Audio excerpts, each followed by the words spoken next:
Hello everyone, एक बार फिर से स्वागत है आप सभी का मेरे यूट्यूब चैनल में। आज हम पढ़ने वाले हैं सामाजिक विज्ञान कक्षा 9 का चैप्टर नंबर 7, जिसका नाम है राजस्थान के गौरव।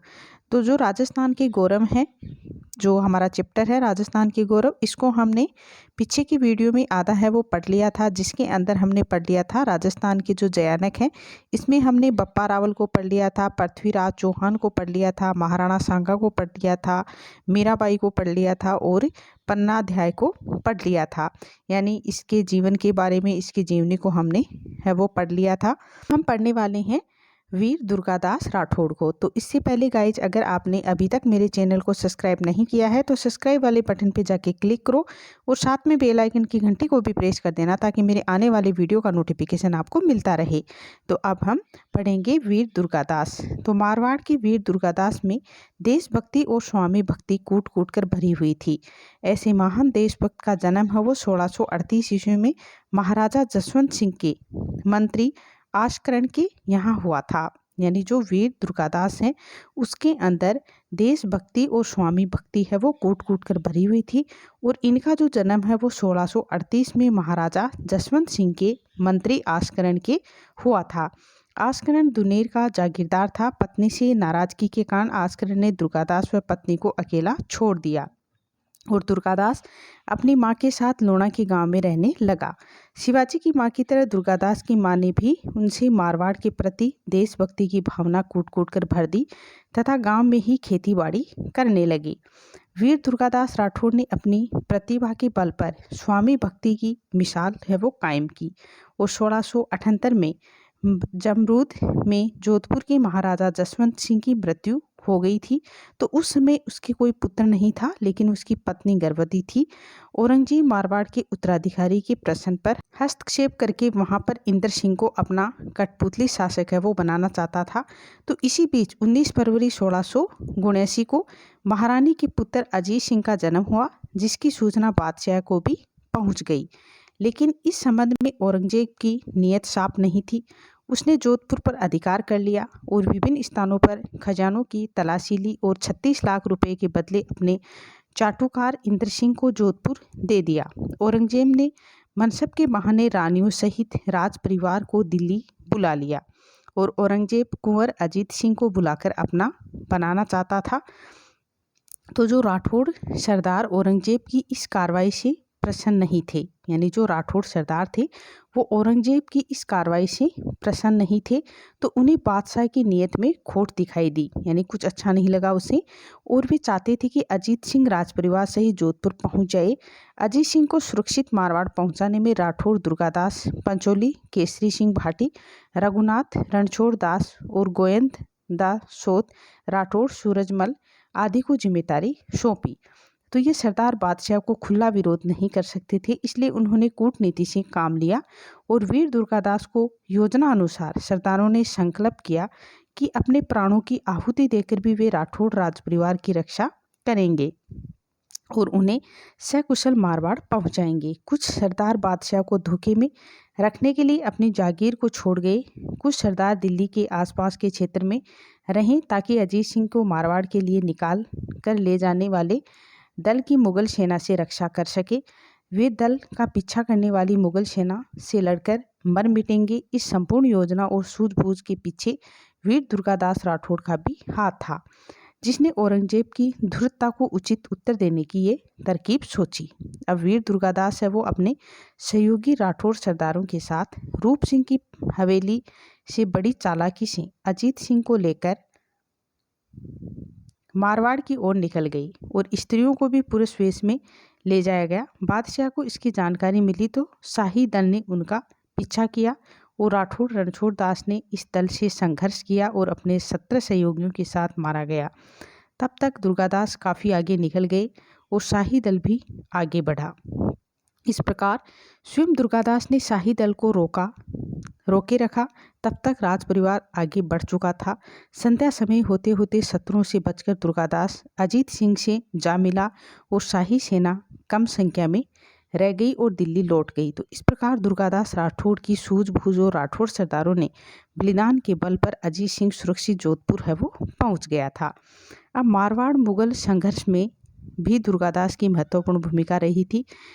और जो वीर दुर्गादास है उसने अपनी कूटनीति के माध्यम से मेवाड़ के सहयोगियों से औरंगजेब के पुत्र को बादशाह बनने का प्रलोभन देकर अपनी ओर कर लिया। अकबर ने मारवाड़ के नोडोल नगर में स्वयं को बादशाह घोषित कर दिया।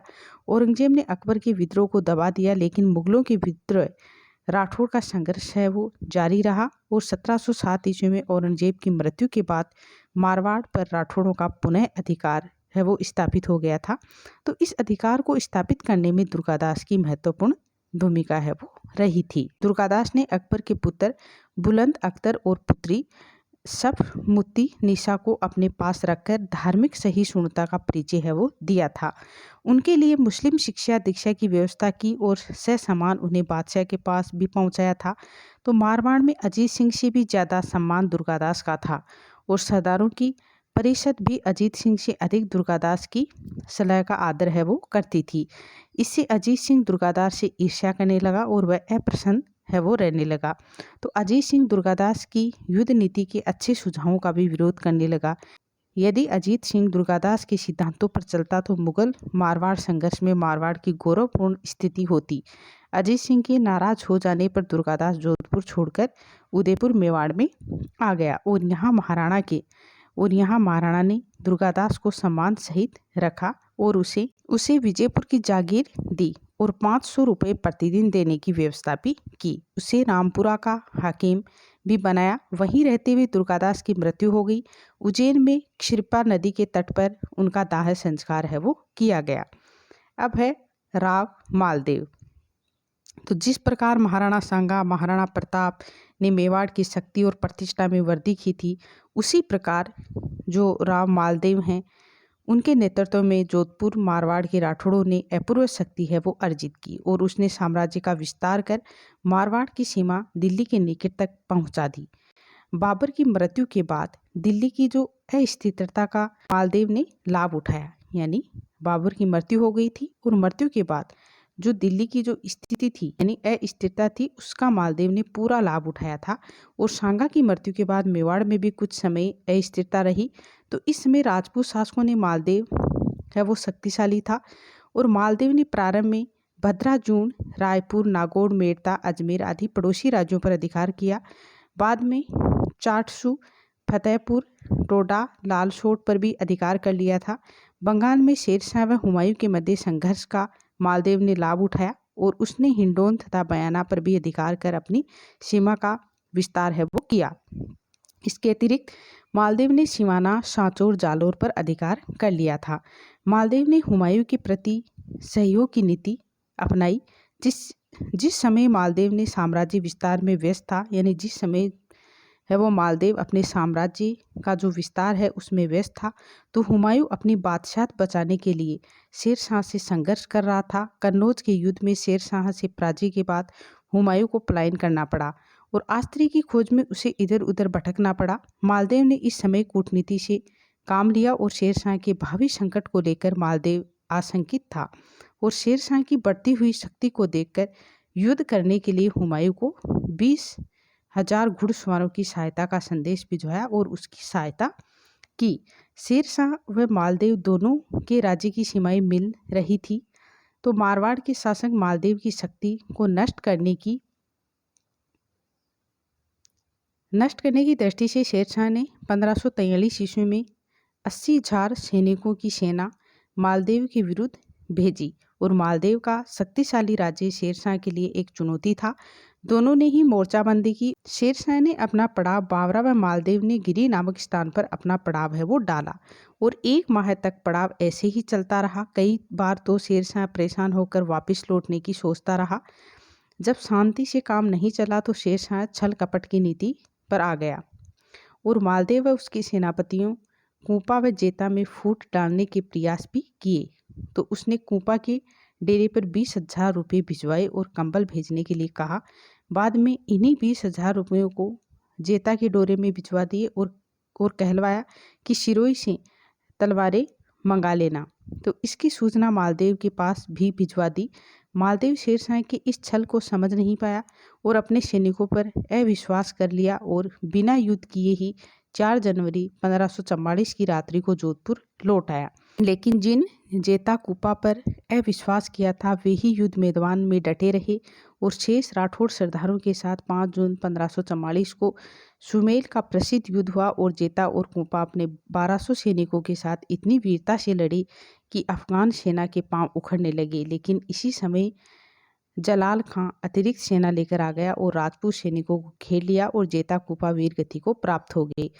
अब्बास खान ने भी अपने विवरण में लिखा है कि शेरशाह को जीतने की उम्मीद बहुत कम थी, बड़ी मुश्किल से इस युद्ध को जीत सका। उसे यह कहने के लिए मजबूर होना पड़ा कि एक मुट्ठी बाजरे के लिए मैं हिंदुस्तान की बादशाहत है वो खो देता।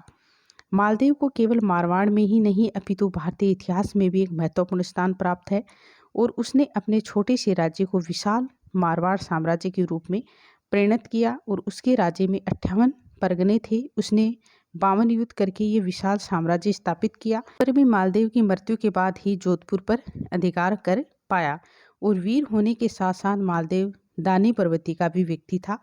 ख्याति लेखकों ने उसे हिंदू बादशाह की पदवी दी। वह स्वयं संस्कृत भाषा का अच्छा विद्वान था। इतना होते हुए भी मालदेव से दूरदर्शिता की कमी थी और शेरशाह के विरुद्ध उसने जेता व कुपा पर अविश्वास करके अपनी जीत को पराजय में बदल दिया। बीकानेर और मेवाड़ को भी अकारण अपना विरोधी बना लिया। हम पढ़ेंगे अमृता देवी। वर्तमान में वृक्षारोपण और वृक्षों की सुरक्षा के लिए बड़ी बड़ी योजनाएं लागू की जा रही हैं और इन्हीं वृक्षों को बचाने के लिए आज से लगभग 300 वर्ष पहले मारवाड़ में खेजड़ीली गांव में एक घटना हुई थी। यानी हम वृक्षारोपण और वृक्षों की जो सुरक्षा है इसके लिए है वो बड़ी बड़ी योजनाएं हैं वो लागू की जा रही हैं आज भी वर्तमान के अंदर। तो इन्हीं वृक्षों को बचाने के लिए आज से लगभग 300 वर्ष पहले मारवाड़ में एक खेजड़ीली गांव है जहां पर एक है वो घटना हुई थी। तो जोधपुर के महाराजा उपेश सिंह ने अपने नए महल के लिए लकड़ी की जरूरत है वो पड़ी थी। तो भाद्रपद शुक्ल दशमी 1787 के दिन महाराजा ने खेजड़ीली गांव में खेजड़ी वृक्ष की लकड़ी काटने के लिए सैनिक टुकड़ी है वो भेजी। तो इस गांव की ही एक महिला अमृता विश्नोई ने खेजड़ी वृक्ष के काटने का विरोध किया और पेड़ से लिपट गई। तो उसके साथ उसकी 3 पुत्रियां भी थी।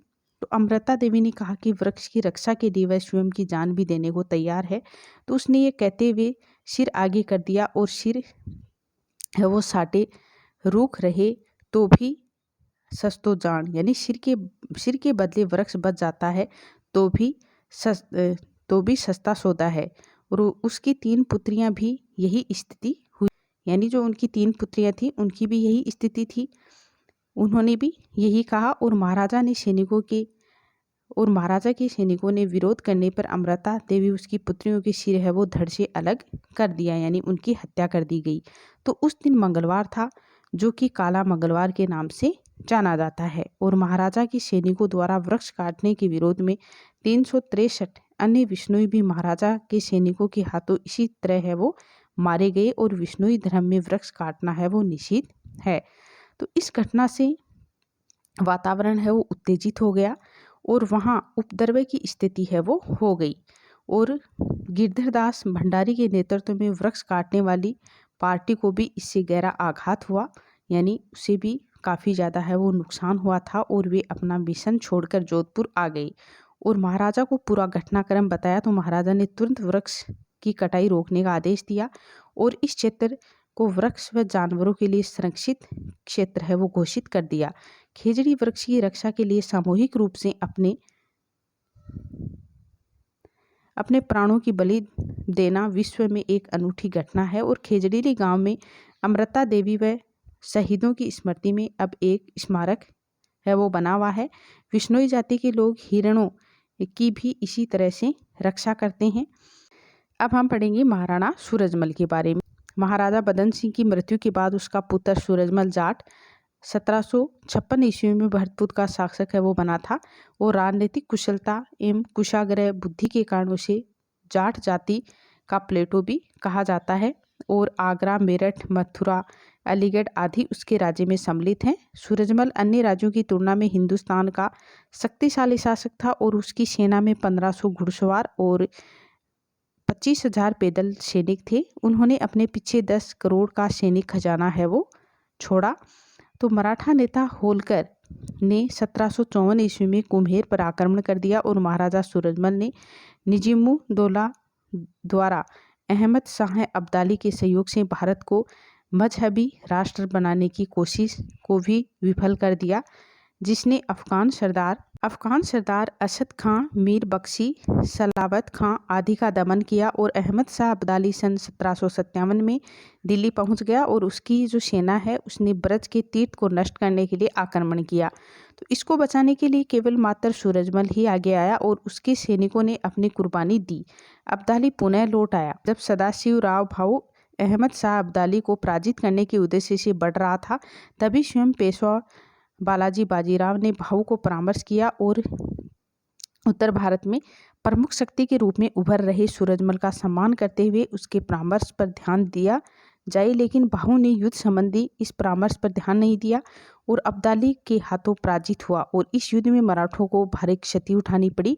युद्ध के बाद लगभग 50,000 मराठा परिवार सूरजमल के राज्य में पहुंचे और अब्दाली ने सूरजमल को चेतावनी देते हुए शरण में आए मराठा को सौंपने को कहा, लेकिन सूरजमल ने इस चुनौती को स्वीकार किया और मराठा सरदारों को सौंपने से मना कर दिया। और विद्वानों व तत्कालीन शासकों ने महाराजा के इस कार्य की प्रशंसा की और महाराजा सूरजमल के समय यह जाट राज्य अपने सर्वोच्च शिखर पर था। मुगल राज्य के मध्य में उसने भरतपुर का शक्तिशाली राज्य स्थापित किया। भरतपुर राज्य इतना अधिक शक्तिशाली हो गया था कि मुगल और अन्य जो राजनीतिक शक्तियां हैं उसकी मदद मांगने को आतुर है वो रहती थी, यानी उसकी मदद मांगने को है वो तत्पर रहती थी।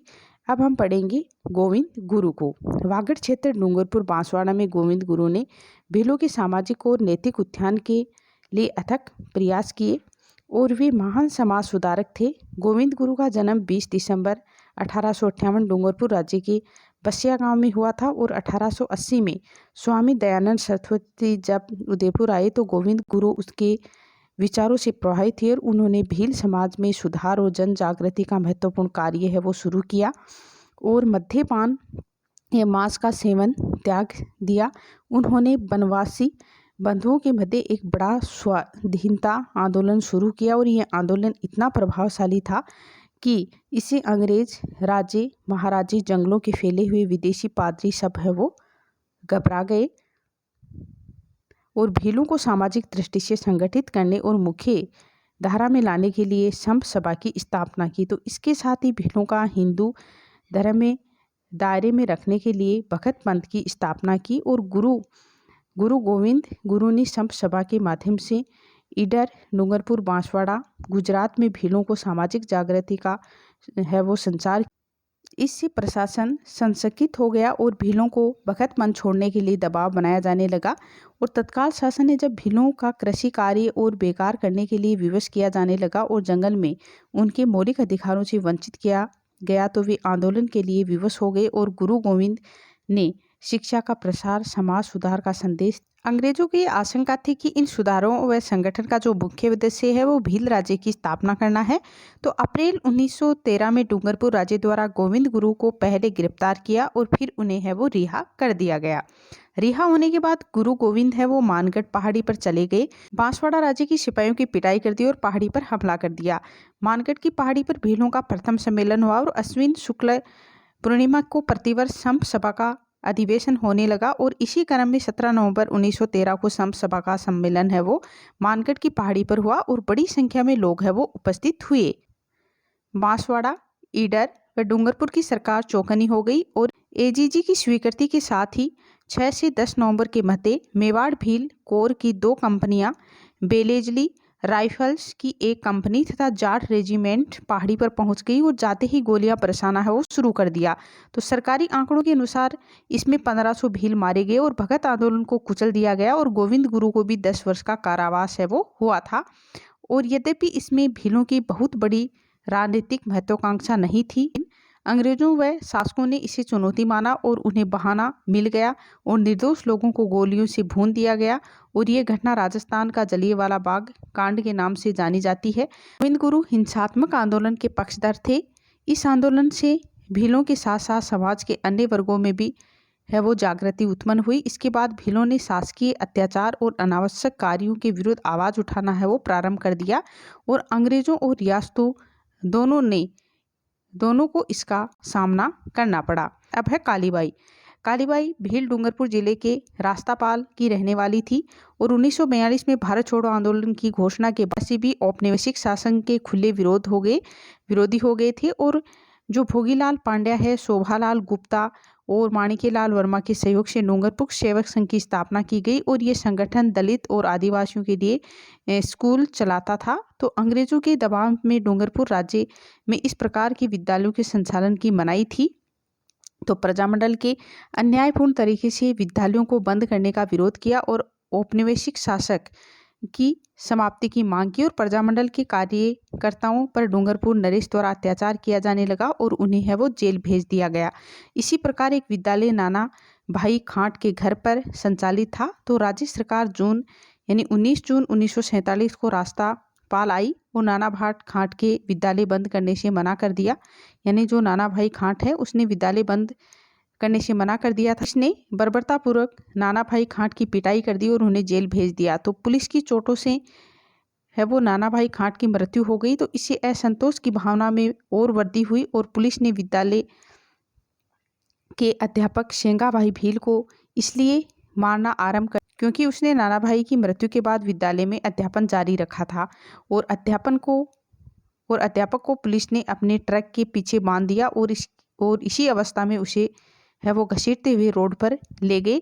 तो विद्यालय की एक किशोरी थी जिसका नाम था कालीबाई से ये है वो देखा नहीं गया और पुलिस के मना करने के बाद भी वह ट्रक के पीछे है वो दौड़ी और उस ट्रक से है वो रस्सी को काटकर अपने अध्यापक को पुलिस के आतंक से मुक्त कराया। तो इससे पुलिस है वो अत्यधिक क्रोधित हो गई और उत्तेजित हो गई थी और जैसे ही कालीबाई अपने अध्यापक शेंगा भाई को उठाने के लिए झुकी तो पुलिस ने कालीबाई के पेट पर है वो गोली दाग दी थी और कालीबाई गिरकर अचेत हो गई और बाद में डूंगरपुर के चिकित्सालय में उसकी मृत्यु हो गई थी। और पुलिस की इस बर्बरता और विद्यालय की एक किशोर बालिका की अन्यायपूर्ण तरीके से हत्या से है वो भीलों में जबरदस्त असंतोष फैल गया और लगभग 12,000 लोग हथियारों सहित एकत्रित हुए और महारावल डूंगरपुर पर दबाव बनाया जाने लगा कि प्रजामंडल के कार्यकर्ताओं को जेल से रिहा करें और वे भीलों के समूह को शांत करें और उन्हें है वो लौटाने के लिए राजी करें। अब रास्तापाल में 13 वर्षीय कालीबाई की प्रतिमा स्थापित है और उसकी शहादत की स्मृति में एक यहाँ पर प्रतिवर्ष है वो शहादत के दिन मेला लगाया जाता है और लोग इस अमर शहीद बाला को श्रद्धा सुमन अर्पित है वो करते हैं। तो गाइज इस वीडियो के अंदर हम इतना ही पढ़ेंगे और जो हमारा आगे का चैप्टर है वो हम अगले वीडियो के अंदर पूरा करेंगे। तो अगर आपको मेरा ये वीडियो अच्छा लगे तो प्लीज़ वीडियो को लाइक करें और चैनल को सब्सक्राइब जरूर करें। Thank you guys.